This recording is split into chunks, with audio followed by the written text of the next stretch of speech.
Hey folks, welcome back to Grunty's Revenge. Here in Spiral Mountain, grabbing the rest of the items in Spiral Mountain before we head into the final level. First things first is that Jinjo that we couldn't grab earlier. And now we have something that I suppose hypothetically you could get before the previous level, but it would be kind of silly to do so.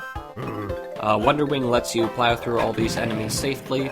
If you didn't have the Wonder Wing, I suppose you could kill those fire ghosts with ice eggs, but good luck with the TNT boxes. And there's really no reason to do it early, so it's all good. And then over here we have notes and a Jiggy and a Jinjo. I know, amazing, fresh, and new. It feels weird to be doing all this collection in Spiral Mountain right at the end. I kind of wish that they had spaced it out a little bit more. But oh well. Anyway, Shock Spring up here. And then up there. And then fall down.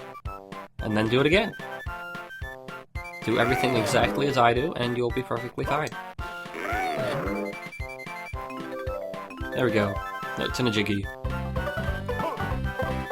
Now I'm actually about to walk right past a really easy Jiggy to get, and I'm gonna yell at my past self for doing so, but I'll grab it in just a few minutes, so don't worry too much. Anyway, this is actually something, this business is something that you could get quite a bit earlier. All those notes and that honeycomb and a little bit of jigginess a little later on. You do need ice eggs to get this Jinjo though. And that ice egg toll thing is something for a little bit later in the game, and there's not too much left of the game, so you can probably assume what it's for. Anyway, we now have enough honeycomb to get yet another extension. Only one more extension to go. And yeah, over here is the actual spiral of Spiral Mountain, and you could come over here a lot earlier, like, to get this Jiggy if you so desired. The main issue is that you need a couple other moves in order to actually collect the Jiggy.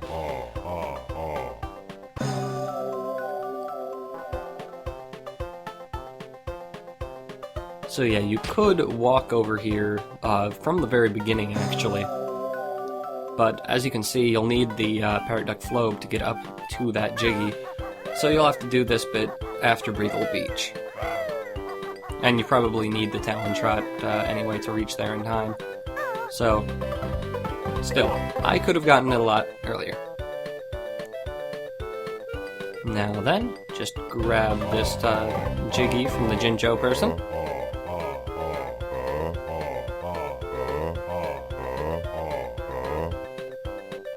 And let's go unlock the final level. Now, you may be kind of surprised that the game is already coming to a close. It hasn't been a very long game.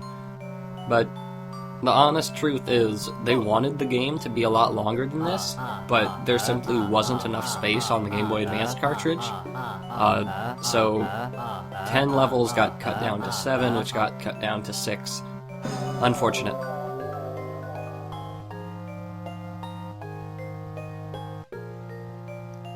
Anywho, head over here, and unlock the final level.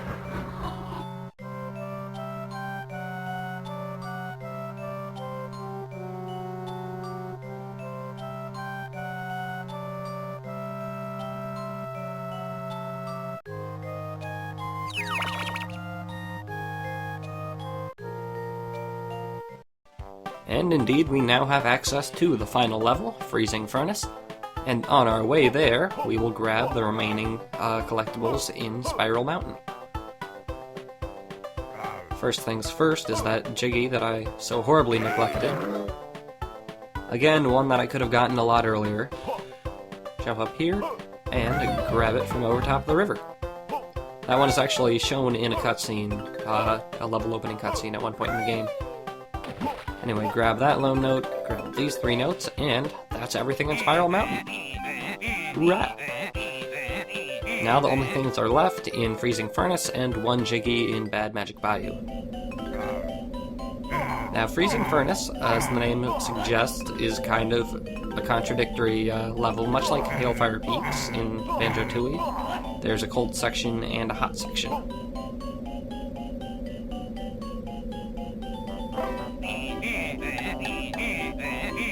And this is the final move of the game, and it's not really a new move, it's just a different kind of ammo.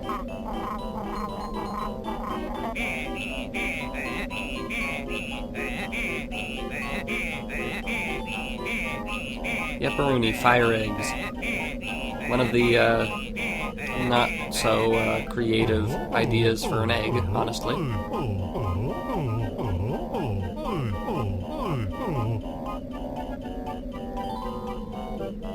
So yep, they can be used, I believe they are the most damaging type of egg, but really they're just used for fire egg-centric puzzles. Not too thrilling. Anyway, take up this lift here, and we have wonderful fun igloo time fishing. This is the hardest instance of the fishing yet, because honestly, it's kind of unfair.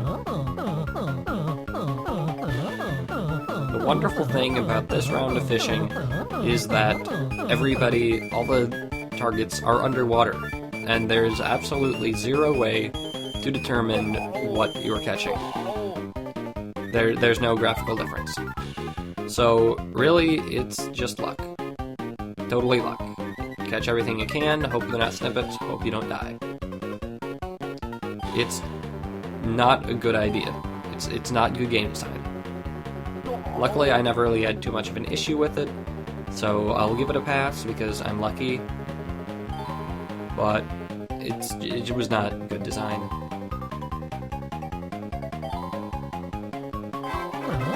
Anyway, just barely made it.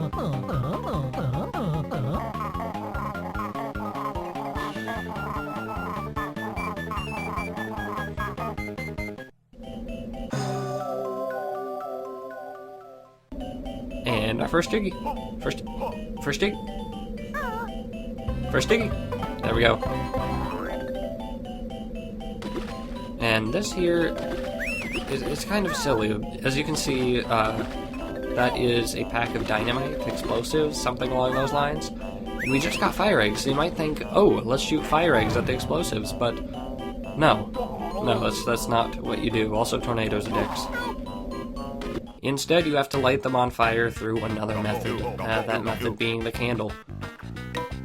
Now, this is one of those instances of adventure game logic, where you have a solution that makes sense, the developers have another solution that also makes sense, but isn't necessarily the most intuitive one, and your solution, regardless how good it is not good enough. There are a lot of instances of this in Banjo-Tooie. Anywho, go in there, grab the blue Jinjo. Now, I will be fair, if you talk to the Jinjo Oracle, they can give you a hint saying, use Mumbo's transformation powers to help you with the explosives, but they really should have seen fire eggs as a possible solution to that puzzle, because you just introduced them.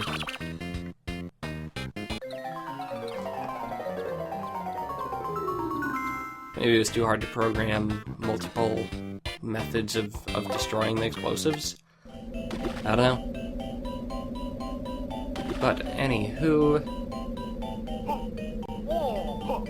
the fun thing about certain parts of this level is that there are indeed ice physics. Not on the snow, but on the ice. And that can make things rather difficult to traverse. It's never really a deal breaker, but sometimes you'll take a tumble into the icy cold water that hurts you. Anyway, mini-game number 2, and it's the return of the really bad controls, top-down... I don't even know what to call this. It's like the pirate ship in Regal Beach, except with snowmobiles, and it's collecting snowflakes. And this one honestly isn't as bad, because generally the opponents won't be trying to mess with you, and you can just focus on driving around, do your own thing.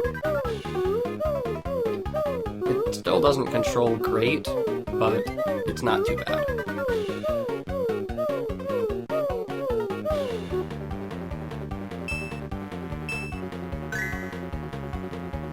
So now this can be kind of tricky to figure out because it's hard to tell exactly where the snowflakes are going to land. The shadow doesn't really appear until far too late in its falling process, and they don't resize as they fall, so you'll just see the same size snowflake floating down and you don't know where it's going to land. So for that reason, it's really just better to go after the snowflakes that you see are already on the ground. That is, snowflakes that aren't in motion. And generally, they come in good enough packs that you don't have to worry too much. I never had trouble with this one.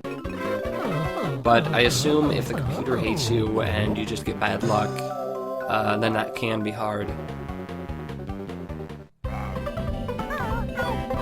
Anyway, by the way, totally bullshit note right there. I'm not going to get it till the very end because I didn't know it was there. It's hidden behind the tornado. You know, something that you want to avoid at all costs? Yeah. Bullshit. Anyway, Jiggy time, here we go. This is reminiscent of a Jiggy in Bubble Gloop Swamp in the original game, where you hit a switch and have to traverse kind of narrow platforms over deadly water in order to get to it within a time limit. There's a lot more generous in Bubble Gloop Swamp, but hey, whatevs. Not too bad. And assuming you don't fall down, there's no penalty for failing. Anyway, transformation time number 2. This is actually like the one level where you don't use the rat at all. Use the candle for that one little thing, and now we're using the octopus for another water segment.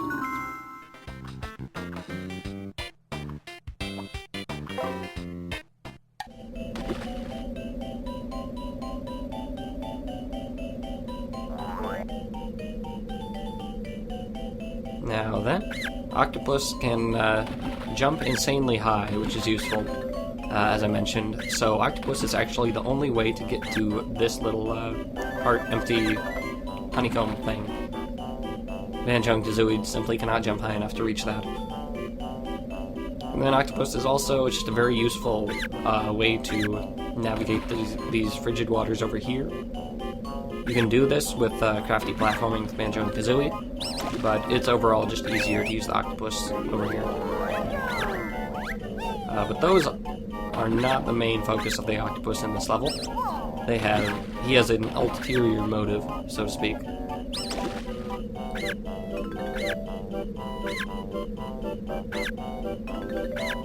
Also grabbing his nose because I feel like hitting. Ooh, that does not look good for an octopus. Let's go.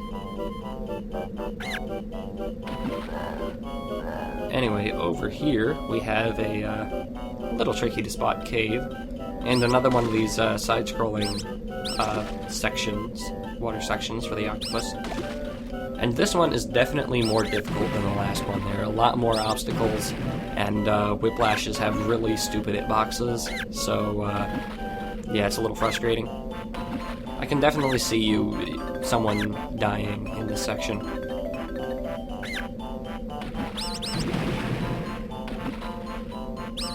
Yeah, overall, much more tricky, and I do like it as a logical evolution in difficulty compared to the last one.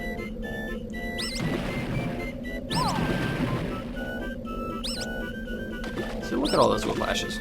It's crazy. Crazy, I say. But it's not too long, so grab that Jiggy, grab those notes, and the octopus is retired. Alas. Good while it lasted.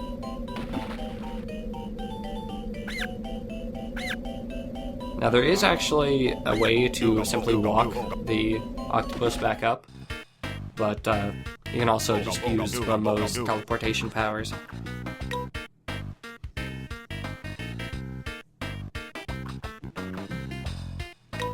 And back to Banjo. And it's time that we investigate that flashing light inside the mountain thing, whatever that was. Now you might be able to assume what that mountain thing is, We've had the freezing part of Freezing Furnace, but not so much Furnace. Now, Freezing Furnace was originally going to be 2 different levels. It was going to be Freezing Fjord and Fiery Furnace. But due to space limitations on the cartridge, they had to kind of merge them into one level and make kind of a Hailfire Peaks thing out of it. It worked out alright, although, you know, more game would be nice. And you can grab a couple notes up here if you so desire. That is another path back to the upper level. And hello, it's Grunty Industries. If you played Banjo-Tooie, you're familiar with this level. Very, very familiar with this level. It's a really bad level in Tooie. I hesitate to say bad, but I really don't enjoy it at all. It's one where you might take a good half hour just to figure out how to get in. And it's just a little nod to it. This is the beginning sections of the Grunty Industries, back when she was still developing in what is apparently an active volcano. Anyway, get rid of these TNT boxes using the Wonder Wing. They do respawn, so don't get complacent. Now, the thing about the music in here, it doesn't really sound like the Grunty Industries from Tooie. It sounds a lot more like Pterodactyl Man. Like, it's not perfect, but it... See, look, there, come on. I don't know, it bugs me.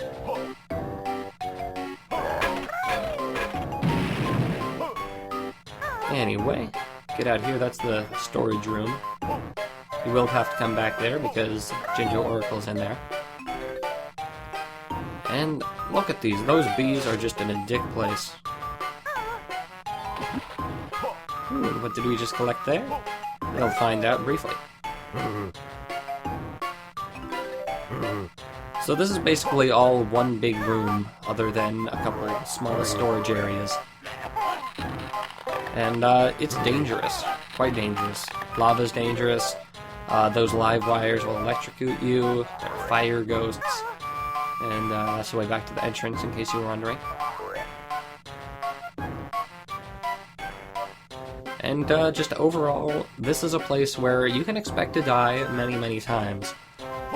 They give you invincibility things just because they're useful, not just because they have a puzzle designed around them.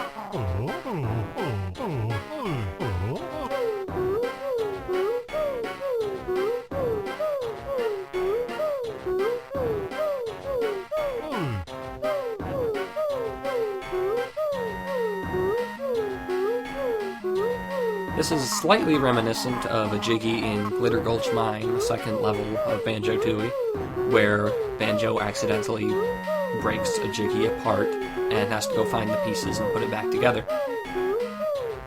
Here it was broken apart on purpose, and there are 7 rather than however many pieces were in the Banjo-Tooie. But I would be surprised if there weren't some sort of connection. Anyway, invincibility, oh my god.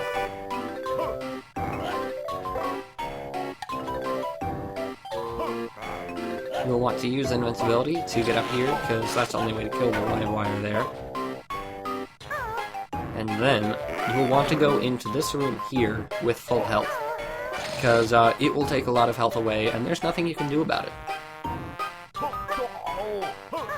This is another one of those pound the switches in the correct order kind of puzzles, and if you are decent at noticing letters and being able to spell things, you will notice that it is, in fact, a combination that spells out Gruntilda. Now, to be honest, I don't know how this room is possible if you didn't get all the health extensions. I guess you could skip one, but I don't see how there is physically enough time to do this room if you don't get a lot of health extensions.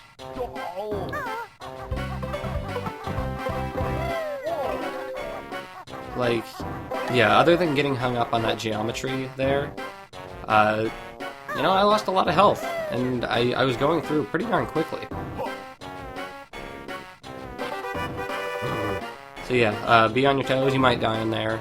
Try not to. Anyway, Wonderwing yet again comes to the rescue to defeat those ghosts. And we're now getting ready to take on the boss. Hit that switch there, ready your ice eggs, because we got a bit of a gauntlet here.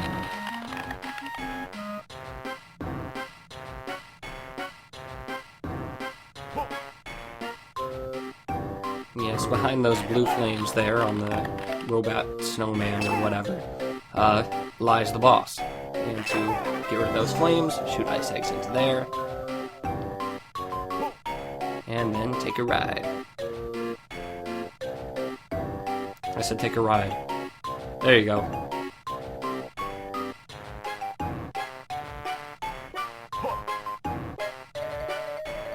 Now then, this is actually kind of crafty right here. You have to use Wonderwing to get through and bust these guys. But that is a crafty way to get you a bunch of health to refill you before the boss. And you will need it. This is a tough boss.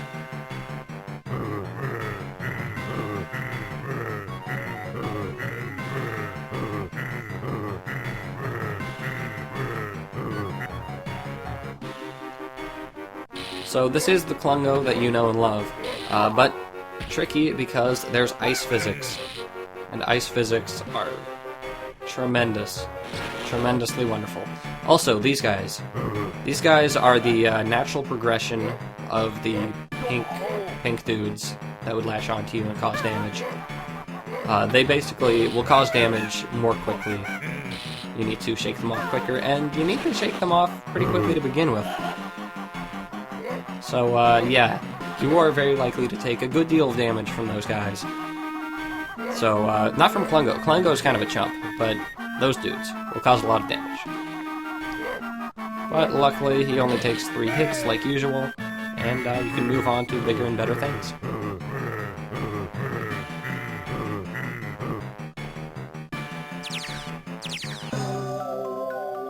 I don't know if I've mentioned it, but Talontrot does not have Slippy Slidey on ice physics.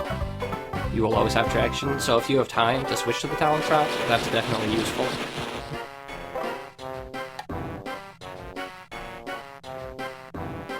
Anywho, jump over here. And now that we have that Mumbo token, we can go talk to Mumbo, get our final transformation of the game. But before that, grab this. Very important. I mean, you could probably just get that from the back, really, but eh. I'll also grab these notes. Until we're getting up to the final amount of notes. And that is green shit. Green shit is bad. Even if you go in there with the Wonderwing activated, it will hurt you for 3 honeycomb of damage. So be careful with your jumping. Don't try to get feisty. There is a Jinjo over there. If he is not your last Jinjo, you could go and grab him and probably jump out and be safe. Only taking, like, now 3 honeycomb of damage. But if he's your last one, then the cutscene will activate saying Jinjo Oracle is saying hi, hello, we have a Jiggy for you. And your invincibility frames will run out and you'll die. Actually, I think it's 4 honeycombs, so yeah, you will definitely die. Anyway, that's all the gold, so we can go forge our Jiggy.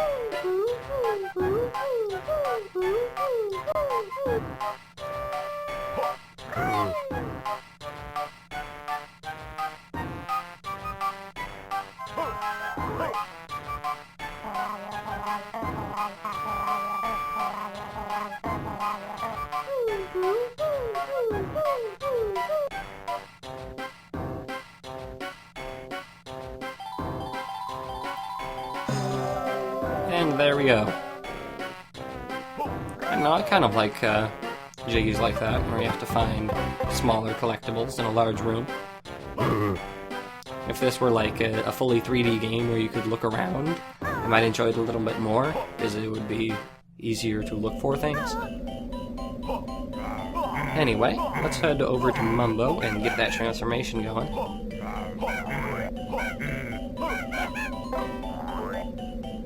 And if I knew that note was hiding behind the tornado right now, I would totally grab it, but I did not know at the time. Look, it's right there. They're like 3 pixels visible, you can see it. But anyway, our new Mumbo transformation will finally allow us to break open those doors that we saw, one here and one in Bad Magic Bayou. I'm mixing up the things that it was inspired by and what it's actually.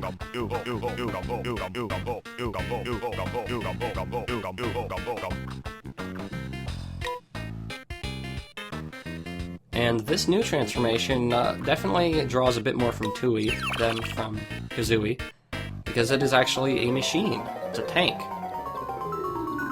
In Tooie, transformations were by and large mechanical rather than organic, so this is the way of tying them together.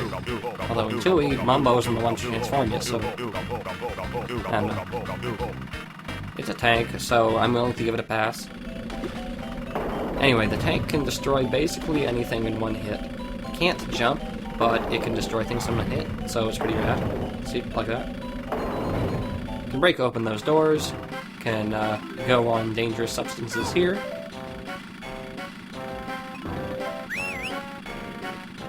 And that's where I realized that I was missing a note, and I was like, oh crap, is it somewhere on this floor? No, it isn't. So, cue panic that you won't see.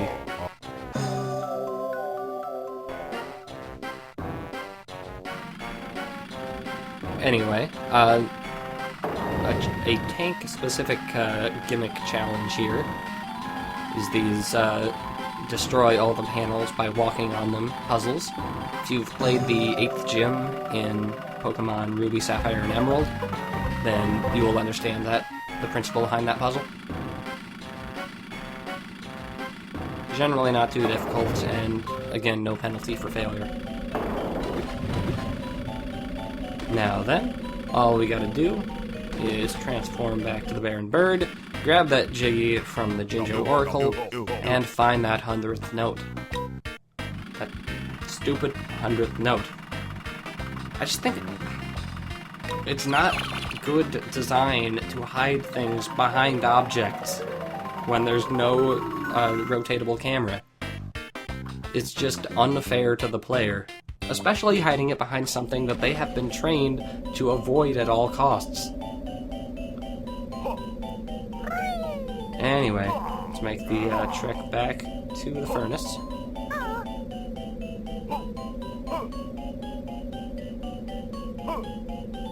Now see, the thing is that these levels aren't actually that big.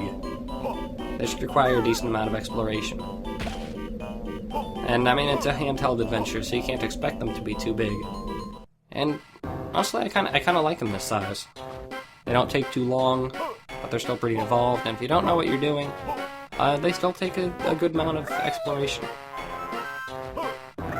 So anyway, back into here.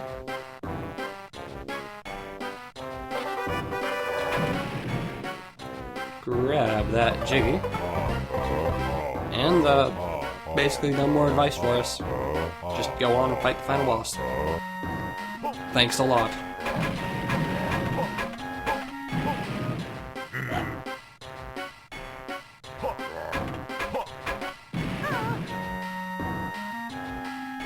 And now let's escape.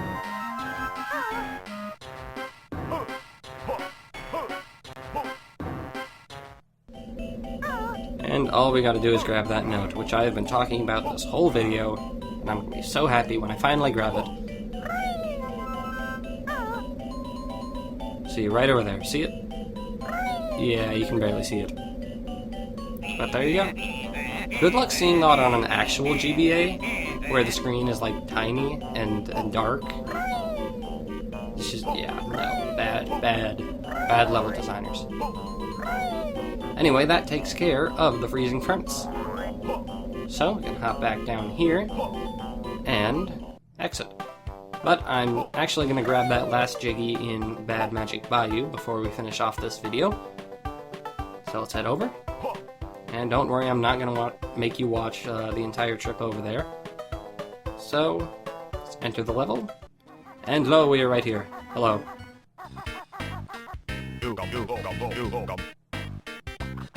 So talk to Mumbo, get him to change you into a tank.